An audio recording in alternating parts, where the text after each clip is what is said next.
In a remote village surrounded by dense forests and ancient cemeteries, 5 friends gathered in an old house to spend the weekend.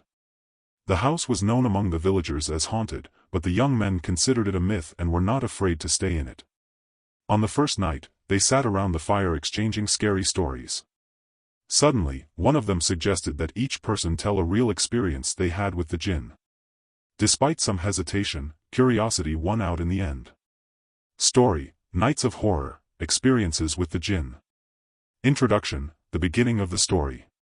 In a remote village surrounded by dense forests and ancient cemeteries, 5 friends gathered in an old house to spend the weekend. The house was known among the villagers as haunted, but the young men considered it a myth and were not afraid to stay in it. On the first night, they sat around the fire exchanging scary stories. Suddenly, one of them, Khaled, suggested that each person tell a real experience they had with the jinn. Despite some hesitation, curiosity won out in the end. Story 1: The Merciless Shadow. Saeed began his speech in a nervous tone. When I was a child, I lived in an old house with my family. My mother always warned me not to enter the last room upstairs. But, out of curiosity, I sneaked in one day. The room was dark and cold, and when I turned on the lamp, I saw a shadow moving on its own on the wall. I tried to escape, but the door closed forcefully behind me. I started hearing strange sounds as if footsteps were approaching me. Then I felt a cold hand grabbing my shoulder. When I turned around, there was nothing, but the voice whispered in my ear saying, "This is not the last time we meet." After that night, I started seeing this shadow everywhere, even in my dreams. It didn't leave me until we moved out of the house.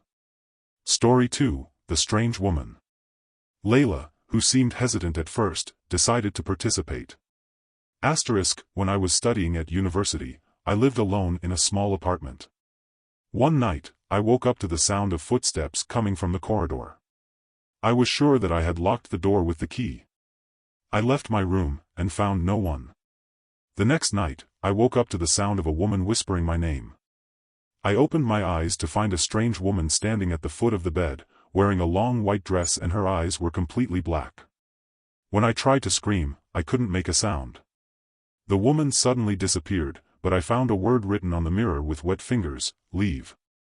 In the morning, I found out from the neighbors that the previous tenant of the apartment had died there under mysterious circumstances. Story 3: The Child Who Doesn't Sleep.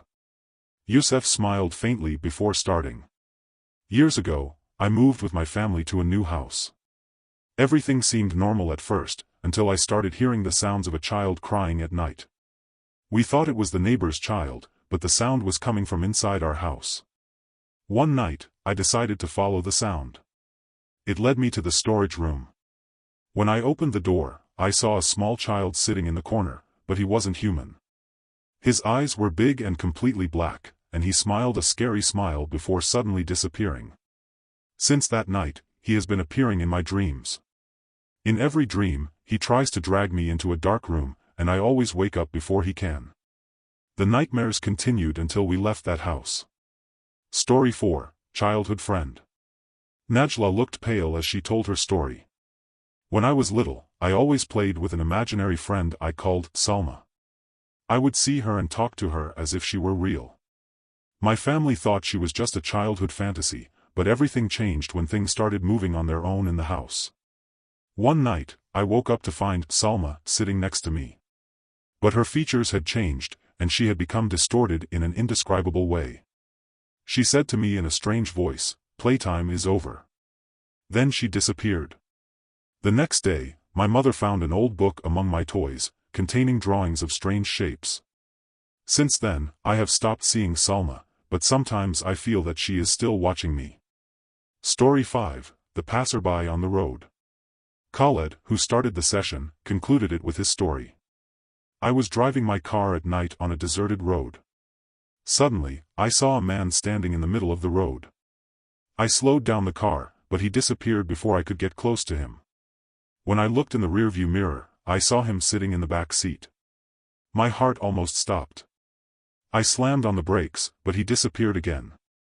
I thought I was imagining things, but when I got home, I found wet footprints stretching from the car door to my room.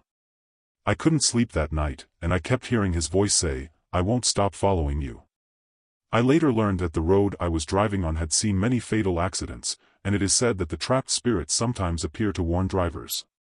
After the stories were over, the friends noticed that the atmosphere in the room had become colder, and the candles they had lit had begun to melt in a strange way. Suddenly, they heard footsteps coming from upstairs, even though the house was empty. They decided to go up to investigate the source, only to find a small door in the ceiling that they had not noticed before. When they opened the door, they saw shadows moving quickly inside.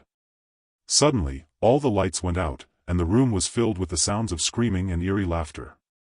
When the light came back on, they found themselves trapped in a circle of strange symbols on the floor. The entity they had heard about in their stories was now with them, and had no intention of ever letting them leave.